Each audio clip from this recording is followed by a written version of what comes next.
नमस्कार, मैं हूं प्रभा शर्मा और आप देख रहे हैं जेके न्यूज़ नेटवर्क। सबसे पहले तो आप सभी का हमारे सेगमेंट में बहुत बहुत स्वागत है, जो कि बेस्ड है शिक्षा पर और हमारे इस एजुकेशन सिस्टम पर।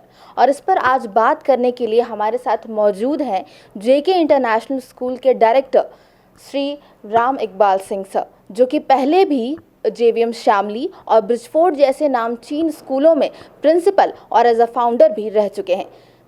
सर, सबसे पहले आपका हमारे इस प्रोग्राम में बहुत बहुत स्वागत है।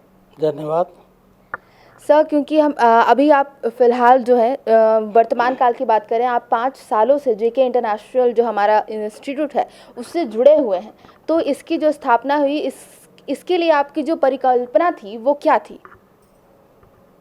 जब मैं जेके इंटरनेशनल स्कूल में एज डायरेक्टर ज्वाइन किया तो उस समय सिर्फ बिल्डिंग बनकर तैयार थी और कोई स्टूडेंट्स नहीं, कोई टीचर्स नहीं। हमने 3 आदमी से उस स्कूल का कार्यकलाप शुरू किया। मैं डायरेक्टर था, एक हमारे साथ यंग मैन था, वसीम अकरम नाम था उसका, और एक आया थी दीपन। इन 3 लोगों को ही बैठने से वहाँ शुरू हुआ। फिर मैंने आगे का प्लान तैयार किया, अगले सेशन से एडमिशन की व्यवस्था, उससे पहले सारी तैयारियां की गई, बिल्डिंग सज धज कर तैयार किया गया, हर तरह के इंफ्रास्ट्रक्चर जुटाया गया, अच्छे से अच्छे फर्नीचर डाले गए। जो मेरे दिमाग में बात आई कि अच्छा क्या हो सकता है, वही व्यवस्था की गई मैनेजमेंट की ओर से। और बहुत अच्छा सा कैंपस बन गया। इसके बाद फिर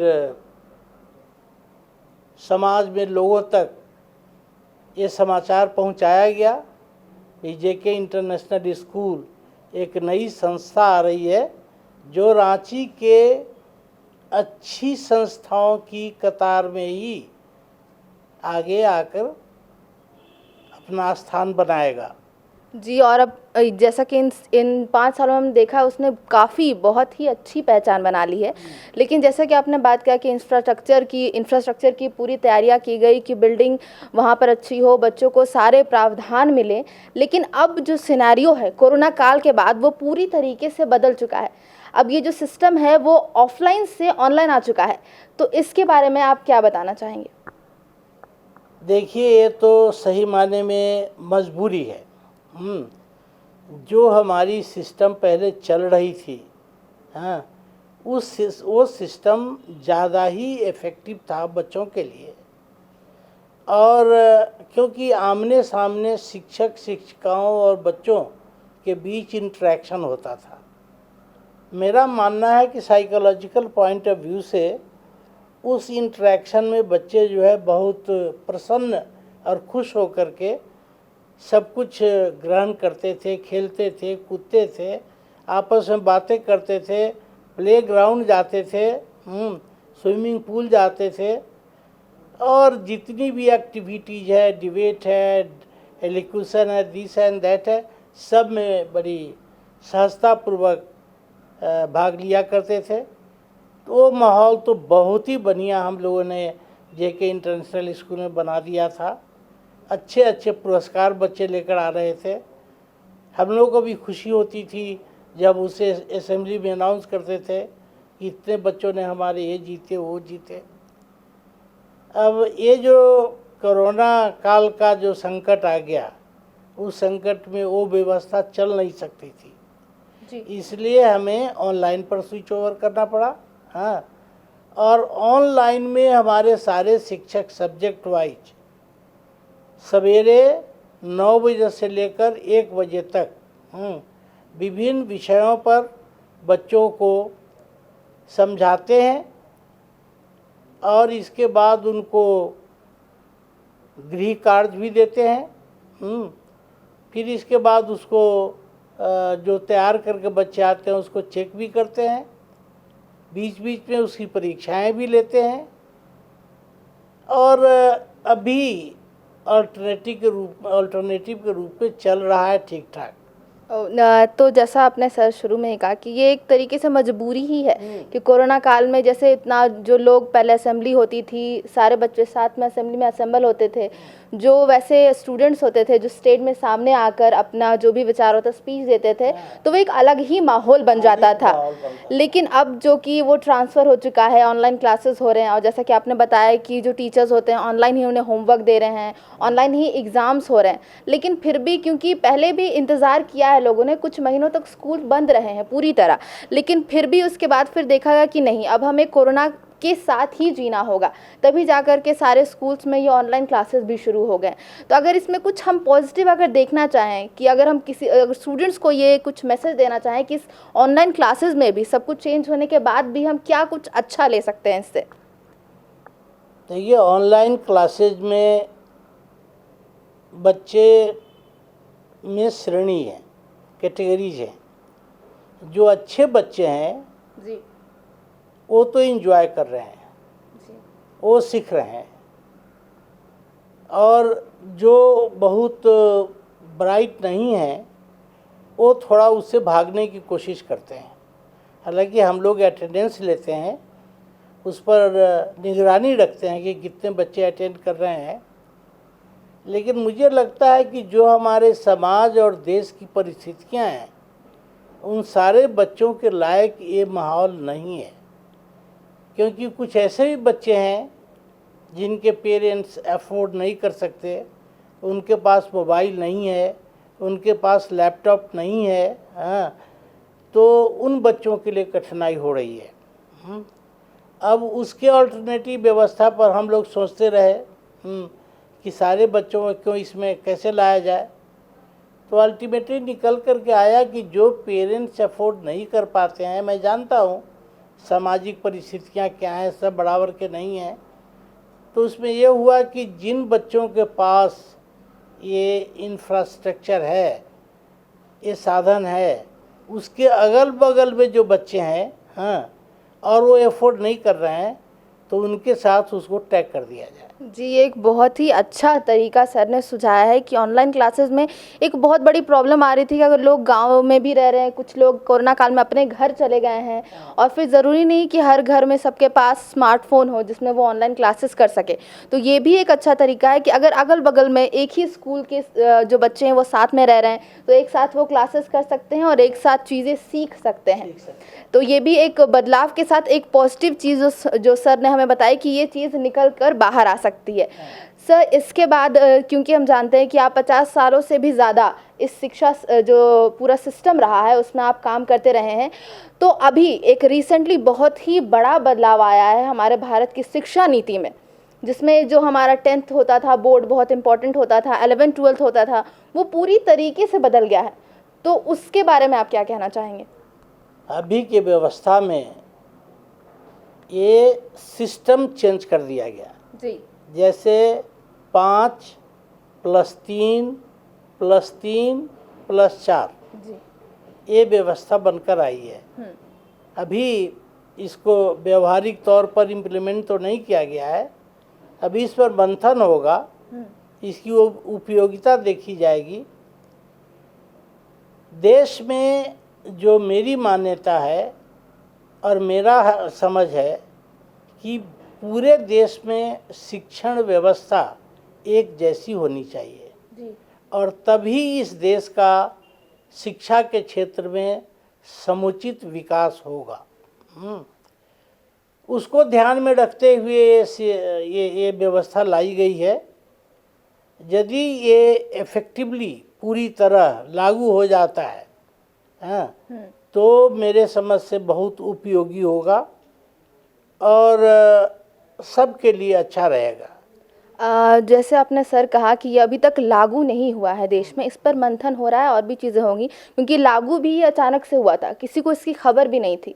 तो अगर आपके राय की बात करें, लागू तो हुआ ही नहीं हाँ, है। अभी तो जो शिक्षाविदों की एक कमेटी बनी थी, हाँ, उस कमेटी ने बहुत सारे शिक्षा क्षेत्र से जुड़े लोगों के विचार लिए, उसके आधार पर उन्होंने ड्राफ्ट तैयार किया। फिर भारत सरकार की एजुकेशन मिनिस्ट्री ने, हाँ, उसमें छानबीन करके और काट छांट करके एक प्रस्ताव तैयार किया। वो प्रस्ताव गवर्नमेंट से मंजूर हो गई है, प्राइम मिनिस्टर ने अपना कंसेंट दे दिया है। लेकिन ये जब फील्ड में जाएगा, जब स्कूलों में जाएगा, तभी पता चल पाएगा कि कितना इफेक्टिव हो सकता है। जी, मेरा अगला सवाल इसी से जुड़ा हुआ था आपका कि इस पर मंथन होने वाली है, ये लागू नहीं हुआ है, तो अगर आपके विचार में कहा जाए तो ये लागू जो हो रहा है इसमें क्या बदलाव होने चाहिए, किस तरीके से लागू होना चाहिए जो ये इफेक्टिव हो पाए बच्चों के लिए, इस सिस्टम के लिए? इसको लागू करने में देखिए दो हमारे ख्याल से प्रॉब्लम आ सकते हैं जी। और वो शुरू हो गया है। एक तो जो है एजुकेशन आज तक स्टेट लिस्ट में है, सेंट्रल गवर्नमेंट में के लिस्ट में नहीं है, प्रायोरिटी पर है। अब स्टेट वाले ये सवाल उठाएंगे या उठा रहे हैं कि साहब हमारा जो फेडरल सिस्टम है सरकार का या देश का, वो अफेक्टेड हो जाएगा। जी। क्यों? क्योंकि वो जो राज्य सरकार का की जो नीतियां हैं, उनके जो विचार हैं, हाँ, वो विचार अलग अलग हो सकते हैं। जी बिल्कुल। साउथ वाले जो राज्य हैं उनके विचार अलग होंगे, नॉर्थ वाले राज्य हैं उनके विचार अलग होंगे। और उस परिस्थिति में सरकार को अब ये पहले सोचना पड़ेगा कि हमको इसके इम्प्लीमेंट करने के लिए सारा अधिकार एक एजेंसी के पास हो। जी। और वो एजेंसी सेंट्रल गवर्नमेंट ही हो सकती है या उसकी कमेटी हो सकती है। तो पहला तो मेरा सवाल जवाब यह है कि इसको इफेक्टिवली लागू करने की व्यवस्था की जाए। जी। यदि ये लागू हो गया तो अच्छी चीज़ें हैं। जैसे इसमें कहा गया है कि जो हम पहले किताबों से बच्चों को लेसन पढ़ा देते थे और उसको कहते थे कि आप इसको पढ़ लो, क्वेश्चन आंसर तो पहले भी तैयार होता था, लेकिन वो क्वेश्चन आंसर अब बदल जाएगा, क्योंकि वो लिख करके लॉर नहीं हो करके क्लासरूम में ही डिस्कशन के माध्यम से इंटरेक्शन होगा। जिससे अधिकतर चीज़ें बच्चे जो हैं वहीं सीख लें, क्लासरूम में ही सीख लें। दूसरा यह है कि अभी तक किताबों में शिक्षा केंद्रित होती थी, अब वो शिक्षा जो है किताबों से निकलकर बाहर की दुनिया में भी जाएगी। जैसे बच्चों को एक ज्ञान होना चाहिए कि हमारा देश क्या है, इसकी भौगोलिक स्थिति क्या है, इसकी राजनीतिक स्थिति क्या है, हाँ, हमारा क्या भविष्य बनेगा, हम कैसे आगे बढ़ें, वगैरह वगैरह बहुत सारी चीज़ें आ जाएंगी। और फिर इसके बाद और है कि जो बड़ा अच्छा स्टेप है मेरे ख्याल से कि बच्चों को बीच में भी अपना कोर्स बदलने का मौका मिल सकता है। जी, हाँ, जैसे मान लीजिए कि इंजीनियरिंग कोई बच्चा कर रहा है, उसने मैकेनिकल इंजीनियरिंग ली, बाद में साल 2 साल करने के बाद उसको लगा कि नहीं ये हमारे लिए सूटेबल नहीं है, हमको मन नहीं लगता है, हमारा इंटरेस्ट नहीं है, हाँ, तो इलेक्ट्रॉनिक इंजीनियरिंग में बदल सकता है। तो ये व्यवस्था स्कूल लेवल पर भी और ऊपर में भी अच्छी रहेगी। हाँ, तो सर कुल मिलाकर ये कह सकते हैं कि इसमें जो भी बदलाव किए गए हैं, जहाँ पर एक था कि एक सीमित हमारे पास सिलेबस था और इसे कंप्लीट करना था, अब ऐसा हो गया है कि उस पर डिस्कशन होंगे, मतलब कि स्टूडेंट्स के साथ जो इंटरेक्शन हो रहा है एजुकेशन का, टीचर्स का, वो और बढ़ गया है, जिससे खुलकर बच्चे जो अपने इंटरेस्ट को और जान पाएंगे। और अगर उन्हें क्लियर हो रहा है कि अगर नहीं हमारा इसमें इंटरेस्ट नहीं है, इसमें है, तो वो बदल भी सकते हैं। तो ये एक कह सकते हैं कि एक अच्छा बदलाव हो रहा है। और दूसरा सबसे इम्पोर्टेंट जो मुझे लगता है वो ये कि बच्चों में एक अवेयरनेस, मतलब जानने की इच्छा शक्ति बढ़ेगी, हाँ, मेंटल एबिलिटी बढ़ेगी, हाँ, उनमें फ्रैंकनेस जिसको कहते हैं कि विश्वास के साथ बोलने का अवसर मिलेगा। हाँ, अभी तक तो कुछ बच्चे जो हैं वो फटाफट जवाब दे रहे हैं, पीछे के बच्चे जो हैं वो बैठे हुए हैं चुपचाप, एक अच्छा नहीं था। हाँ, जो अब इसमें दिखाई दे रहा है कि समान अवसर सारे बच्चों को मिलेंगे और उनको कंपल्सरली उस डिस्कशन में पार्टिसिपेट करना होगा। हाँ, तो इसमें थोड़ा सा ऐसा लगेगा कि हर कैटेगरी के जो बच्चे हैं उनके रास्ते खुलेंगे, उनका सोच बदलेगा। हाँ, उनको हर तरह से इंटरेस्ट बढ़ेगा। एक तरीके से कह सकते हैं, चाहे वो बैक बेंचर्स हो या फ्रंट बेंचर्स हो, ये जो सिस्टम है ये सारे बच्चों को एक कैटेगरी में रखकर उन्हें इन्वॉल्व कर रहा है। सर, अब थोड़ा मैं रुक करना चाहूँगी आपके थोड़े पर्सनल लाइफ में, जो कि मैंने कहा शुरू में भी कि 50 सालों से आप 50 सालों से ज़्यादा से एक्चुअली इस संस्थान शिक्षा से 55 वर्षों से जुड़े हुए हैं। तो अगर शुरुआत से शुरू करें, अगर आपके नाम से शुरू करें सर, जो आपका नाम है वो हिंदी और उर्दू दोनों का एक मिश्रण है, तो आप उसके बारे में थोड़ा बताइए हमें। असल में ये फैसला तो मेरे माता पिता का था जी। हाँ, मैं तो उस समय जानता भी नहीं था कि बैकग्राउंड क्या है। हाँ, पता नहीं, मैंने जब अपने बाद में थोड़ी उम्र जब बढ़ी तो मैंने अपने पिताजी से पूछा कि नाम कैसे चुना आपने। हाँ, तो उन्होंने कहा कि हम लोगों ने कोई विशेष चीज़ को ध्यान में रख कर के नहीं चुना। हाँ, एक हमारे पंडित थे, हाँ, उन्होंने कह दिया कि इस बच्चे का नाम राम से होना चाहिए। जी। हाँ, तो दूसरे ने सजेस्ट कर दिया राम इकबाल कर दीजिए। हाँ, अब सवाल यह है कि हमने कहा लेकिन इसमें तो आधा हिंदू है आधा मुस्लिम है। तो उनका जवाब था कि नहीं, इसमें दोनों अलग अलग है। जैसे IQUBAL लिखते हैं उर्दू में, हाँ, हमारा नाम जो है EKBAL है। अच्छा। इस तरह जोड़ करके उन्होंने राम इकबाल कर दिया। जी। बहुत इंटरेस्टिंग है। तो एक तो ये आपके नाम की शुरुआत हुई, और अब अगर बात करें जो आपका इसमें जर्नी था पूरे शिक्षा वाले, जो पूरा एक जगत कह सकते हैं उसमें, वो किस तरीके से हुआ आपका? असल में वो मेरा बचपन थोड़ा कठिन था। जी। क्योंकि हमारा परिवार जो है वो पूर्णतः किसान थे। हमारे फादर, हमारे अंकल, हमारा परिवार ही सब किसान थे। और उस समय हमारे गांव में शिक्षा का बहुत प्रचार नहीं था, कोई बहुत बड़े अच्छे स्कूल नहीं थे। हमने अपनी शिक्षा शुरू की कि गांव के ही एक गुरुजी थे, हाँ, भोला लाल था नाम उनका, अकेले इंडिविजुअल। वो एक 10, 15, 20 बच्चों को बैठा करके पढ़ाते थे। मैं भी उसी समूह में था और बैठता था। हम लोग बैठते थे वो दरी पर। अच्छा। हाँ, सिर्फ हमारे गुरुजी जो है वो चेयर पर बैठते थे। वहाँ से शुरुआत हुई। इसके बाद मैं फिर जब लगभग 7-8 वर्ष तक होगा, तब तक तो मैं लोकल वहाँ से बगल में स्कूल था, प्राइमरी स्कूल, फिर वहाँ गया। वहाँ से फिर आगे बढ़ा तो हमारे घर से 3 किलोमीटर की दूर पर एक मिडिल स्कूल था। वो मिडिल स्कूल में गया और वहाँ मैं रहा 6ठे क्लास तक।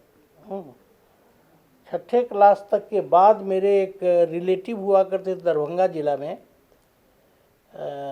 खिरहर नाम था गांव का, जगह का, दरभंगा ज़िला में जी। और वहाँ एक बहुत अच्छा सा स्कूल था, high school, Khirhar high school नाम ही था उसका। तो हम वहाँ से वहाँ चले गए। उन लोगों ने कहा कि आगे की पढ़ाई में यहाँ आ जाए तो अच्छा रहेगा। उस समय तो संबंधियों में बहुत ज़्यादा प्रेम हुआ करता था। तो हमारे फादर ने कहा कि ठीक है, फिर हमको वहाँ भेज दिया। तो हमने मैट्रिक पास किया खिरहर हाई स्कूल दरभंगा से। फिर उसके बाद मैं आ गया अपने होम टाउन सीतामढ़ी। तो सीतामढ़ी में मैंने इंटरमीडिएट किया और इंटरमीडिएट करने के बाद हायर एजुकेशन के लिए मैं चला आया मुजफ्फरपुर। एलएस कॉलेज से मैंने ग्रेजुएशन किया। वहाँ पर एक अजीब सा टर्निंग पॉइंट आया जी। वो बिहार यूनिवर्सिटी के अंदर था। तो बिहार यूनिवर्सिटी में भी पढ़ाई पॉलिटिकल साइंस की थी, अच्छी थी। हमारे हेड ऑफ द इंस्टीट्यूशन थे वो डॉक्टर LP सिंह। तो पहले हुआ कि हम आगे की MA की शिक्षा यहीं से लें। उन्होंने सारा फॉर्म वगैरह तैयार करवा दिया, दस्तखत भी कर दिया। मैं एडमिशन लेने गया तो काउंटर पर पहुंचकर मुझे विचार आया, मुझे किसी दोस्त ने मुझसे कहा था, रांची यूनिवर्सिटी का वो पहला बैच था जी 1960, तो वहाँ एक डॉक्टर ईडी आशीर्वादम आए हैं, हेड बनकर के पॉलिटिकल साइंस के, जो कैम्ब्रिज यूनिवर्सिटी में 9 वर्षों तक पढ़ा चुके हैं, बड़े विद्वान हैं, उनकी किताबें लिखी हुई हैं जो एमए में पढ़ाई जाती हैं, उसकी बड़ी तारीफ की उनकी। तो मैं कहा कि भाई ऐसे व्यक्ति के अंदर पढ़ना ज़्यादा गौरवशाली होगा। जी तो मैं थोड़ा इनोवेटिव चाइल्ड बचपन से ही था। फिर मैं बिना किसी फादर मदर अंकल को इन्फॉर्म किए हुए वहाँ से अपना थैला उठाया और रांची आ गया। लेकिन ये तो सर आपका सफ़र था, लेकिन एज अ टीचर या फिर एज अ टीचर के बाद एज अ प्रिंसिपल, ये इसमें जो ज्वाइन करना हुआ स्टूडेंट से अब फैकल्टी में आ जाना, ये कब हुआ? ये तो हुआ वही 63 मार्च से, जी जब मैं खुटी कॉलेज ज्वाइन किया। हाँ, जी तो वहाँ मैंने पढ़ाया 5 वर्षों तक, ग्रेजुएशन तक क्लासेस लिया। हाँ, और वो खुटी तो उस समय बहुत छोटी सी जगह थी, लेकिन फिर भी कॉलेज जो है डेफिसिट ग्रांट कॉलेज था। काफ़ी बढ़िया माहौल था उस समय। आज के जैसे कोई बदमाशी, चोरी चमारी, लूट खसोट, ये सब कुछ नहीं था। और वहाँ आदिवासी बड़े इनोसेंट थे, बड़े अच्छे थे, हम लोगों की बड़ी इज्जत करते थे। फिर 5 वर्षों के बाद कुछ थोड़ा सा कारण आया, अब उतना बतलाएंगे तो पूरा इतिहास इतनी नहीं मोटी नहीं, किताब हम हो लोग जाएगी। मेन ये जानना चाह रहे थे कि आपका जो आप इस जगत में आए हैं तो उसका मतलब क्या था, कि आपको टीचिंग में इंटरेस्ट था या कोई और कारण था? नहीं, टीचिंग में, फुल्ली टीचिंग में इंटरेस्ट था। I was so committed. और जब मैं यहाँ भी पढ़ाता था और विकास विद्यालय भी जब गया, तो मेरे क्लास को लेकर बच्चे इतना इंजॉय करते थे, जो आज हम परिकल्पना करते हैं कि इंटरेक्टिव क्लासेज होना चाहिए, बच्चों से शिक्षकों का जो मेल जोल है वो बढ़िया होना चाहिए, हाँ, उनका संबंध अच्छा होना चाहिए। सही माने में 67 में ये मैंने कर दिया था। जी हाँ, बच्चों से प्यार से मिलना, उनसे बातें करना, उनकी कठिनाइयों को तुरंत समाधान करना। तो मैंने एमए किया फिर हिस्ट्री में भी, मैं डबल एमए हूँ हिस्ट्री पॉलिटिकल साइंस में।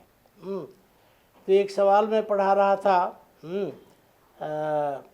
हिटलर हिटलर का चैप्टर था। जी उसमें मैंने कहा कि children, you will be surprised to know that Hitler had an imagination that a day will come when the entire world will be enchained by him. बच्चे बड़ी जोर से सब ये कैसे हो सकता है sir, how can it be, how can it be. That was also English medium school, इसलिए वहाँ सारा सब कुछ पढ़ाई वगैरह बातें भी इंग्लिश में होती तो थी। आपने जैसा कि कहा कि जो पहले अब सोचा जा रहा है कि बच्चों के साथ इंटरेक्ट करना हाँ, है हाँ। और उनसे मतलब मिलकर वो पढ़ाई वाला, वो आप पहले ही कर चुके हो, पहले ही कर क्योंकि दिया था आप मैंने। इसलिए टीचिंग में मेरा बहुत इंटरेस्ट था हमेशा से। जब तक मैंने पढ़ाया मैंने यहाँ जेबीए में भी।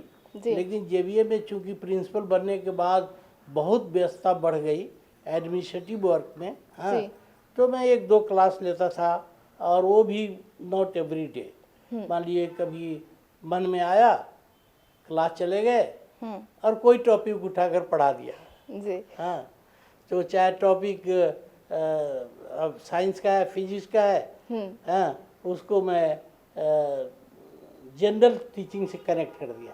What is the importance of physics, हाँ, जी फिजिक्स पढ़कर आप क्या करेंगे, हाँ, and after that what will you be, what is your imagination for future, such kind of questions. तो कह सकते हैं कि आपकी पढ़ाने में वैसे भी हमेशा से रुचि रही है, तो जब आप फैकल्टी में आ चुके हो as a director, as a founder रह चुके, फिर भी आपने कभी ना कभी वो पढ़ाने का जो है वो हाँ। हमेशा आप उसमें रुचि आपने दिखाते रही है उसके तरफ। रुचि दिखलाते ही रहे।